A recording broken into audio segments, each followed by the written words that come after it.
ETF index mutual funds నేర్చుకుని stock మార్కెట్లో రాణించాలనుకుంటున్నారా? వెంటనే ఈ నెంబర్కి కాల్ చేయండి. నమస్తే అమ్మా. నమస్తే అమ్మా. అమ్మ, మగవారు అయినా ఆడవాళ్ళైనానేమో బహుశా అసలు వివాహం చేసుకోకపోతే లేకపోతే టైంకి కాకుండా కొంచెం లేటుగా చేసుకున్నా స్వర్గ ప్రాప్తి ఉండదు అంటారు. నిజమేనా? ముకుందా జ్యువెలర్స్ తెలంగాణలో మొట్టమొదటి ఫ్యాక్టరీ అవుట్లెట్ మన కొత్తపేటలో ఫిబ్రవరి 14న గొప్ప శుభారంభం. అసలు సంతానం లేకపోతే స్వర్గానికి వెళ్ళే అధికారం లేదు. ఓ, కలగకపోతే పాండురాజు స్వర్గానికి అందరితో చాలా గొప్ప తపస్సు చేసినవాడు. అందరూ వెళ్తుంటే ఆయన ఆపేశారు. ఆపేస్తే ఎందుకు అంటే నీకు సంతానం లేదు కదా అన్నారు. అప్పుడు వచ్చి మరి భార్యని స్పృశిస్తేనే చనిపోతాడు కదా ఎట్లా?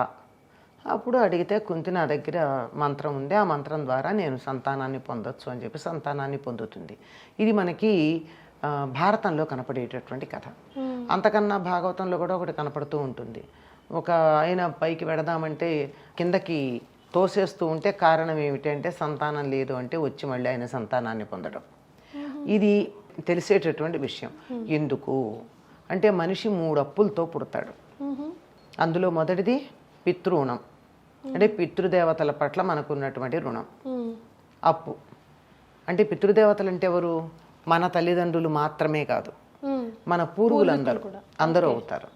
ఇప్పుడు వాళ్ళందరూ సహకరిస్తే మనకు శరీరం వచ్చింది. తల్లి తండ్రి ఇద్దరు సహకరించకపోతే మనకి శరీరం వచ్చేదా? ఆత్మలాగా తిరుగుతూ ఉండాల్సిందే శరీరం లేకుండా. మరి మనం వాళ్ళ పట్ల మనకున్న రుణం ఎట్లా తీర్చుకోవాలి అంటే మనకి పద్ధతులు చెప్పారు. ఒకటేమిటంటే వాళ్ళు బతికుండగా ప్రేమగా చూసుకుని వాళ్ళు సంతోషంగా ఉండేట్టు చూడడం, అది ఒకటి. వాళ్ళు చనిపోయిన తర్వాత ఉత్తరగతులు కలగడానికి కార్యక్రమాలు చేయడం 2.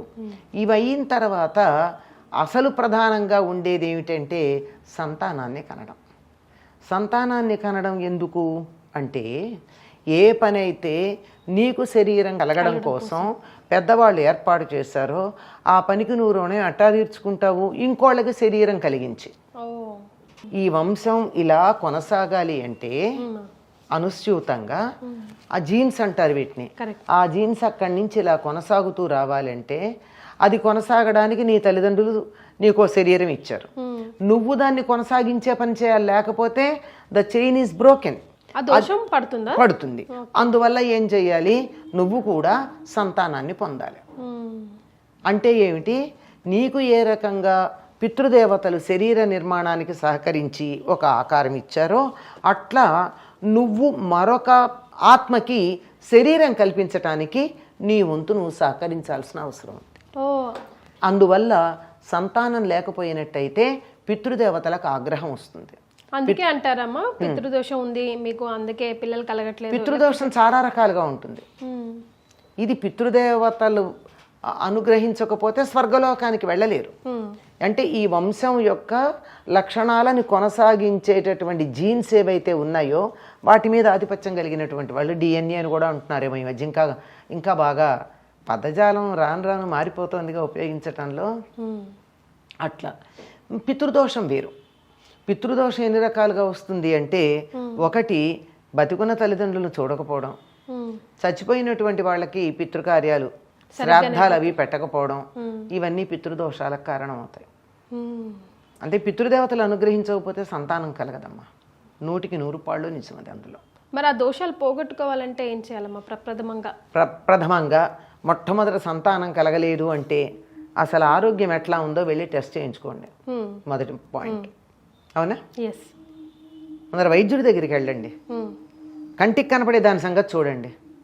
కంటికి కనపడింది తర్వాత చూద్దాం. అన్నీ బాగున్నాయంటే మీకు పితృదేవతల యొక్క అనుగ్రహం లేదు. పితృదేవతల అనుగ్రహం కావాలి అంటే ఏం చేయాలి?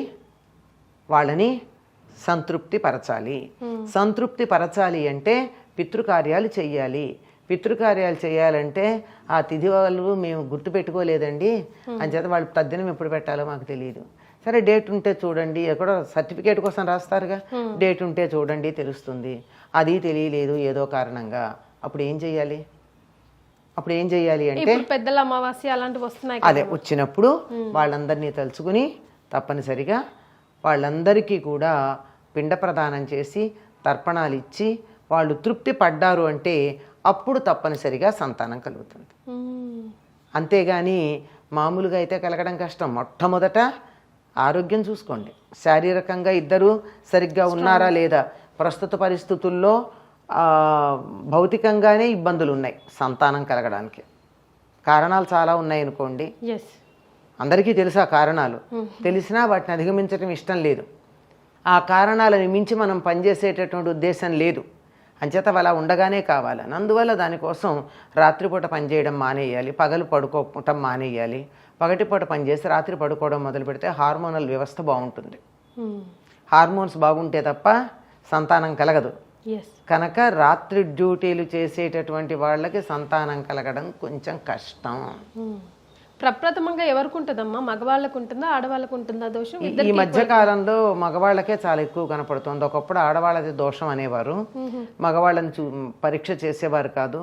గమనించినట్టయితే ఈ మధ్య కాలంలో వాళ్ళు చేసే ఉద్యోగాలు, తినే ఆహారాలు, ఆహారపు అలవాట్లు, వేరే అలవాట్లు, వీటన్నిటి కారణంగా దోషం ఎక్కువగా మగపిల్లల్లో కనపడుతోంది. అంటే ఇప్పుడు స్వర్గ ప్రాప్తి ఉండదు అని అంటున్నాం కదమ్మా, పితృదోషం ఉంటే అది ఎక్కువ శాతం మగవాళ్ళకి వర్తిస్తుందా, ఆడవాళ్ళకి వర్తిస్తుందా? ఈక్వల్ గా ఇద్దరికి వర్తిస్తుంది. ఇద్దరు కదా పైలోకాలకు వెళ్లాల్సిన వాళ్ళు ఇద్దరుగా. ఈ వంశానికి సంబంధించి ఆ పితృదేవతల నుంచి వరుసగా వాళ్ళ జీన్స్ తెచ్చుకున్నది ఈయనే కదా. అమ్మాయి వేరే ఇంటి నుంచి వచ్చింది, ఆవిడ క్షేత్రమే, బీజం ఈయందే కదా. కనుక దోషం ఎవరికి సంబంధించింది? ఈ వంశానికి సంబంధించింది. కనుక దోషం అనుభవించేది ఇతనితో పాటు అసోసియేట్ అయినందుకు ఆవిడ కూడా అంతే. అంచేత దాన్ని అధిగమించాలంటే సంతానాన్ని కనాలి. అసలు పెళ్లి చేసుకోకపోతే సంతానం కలిగే ఛాన్సే లేదు. కనుక స్వర్గప్రాప్తి లేదు. ఆలస్యంగా పెళ్లి చేసుకుంటే ఏం జరుగుతుంది? మగవాళ్ళకైతే సంతానోత్పత్తికి సంబంధించినటువంటి శక్తి తగ్గిపోయి ఉండొచ్చు. ఆడపిల్లలకైతే ప్రతి నెల భ్రూణహత్య చేసిన పాపం కలుగుతుంది. ఓ, అంత ఉంటుందా? Funeral procession of an unfertilised ovum. Correct కదా. మరి దాన్ని ఆపారు అంటే దోషమా కాదా? కరెక్ట్. అంచేత మగపిల్లలకి ఒక రకం, ఆడపిల్లలకు ఒక రకం దోషమే ఉంటుంది. కనుక సమయానికి వివాహం చేసుకోవాలి. మరీ మెచ్యూర్ అవ్వంగానే అని కాదు, దానికి అది ఒక ప్రారంభ దశ.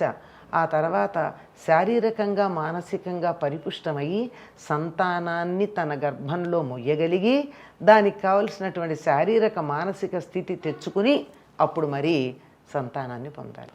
పిల్లల్ని పెంచడానికి కూడా చాలా ఓపిక కలిగి నేను పెంచగలను అన్న నమ్మకం ఉంటే పిల్లల్ని కనాలి. ఎస్, ఈ రోజుల్లో మరీ ముఖ్యంగా అమ్మా. తప్పనిసరిగా. చాలా సంతోషం అమ్మా, ధన్యవాదాలు. నమస్తే.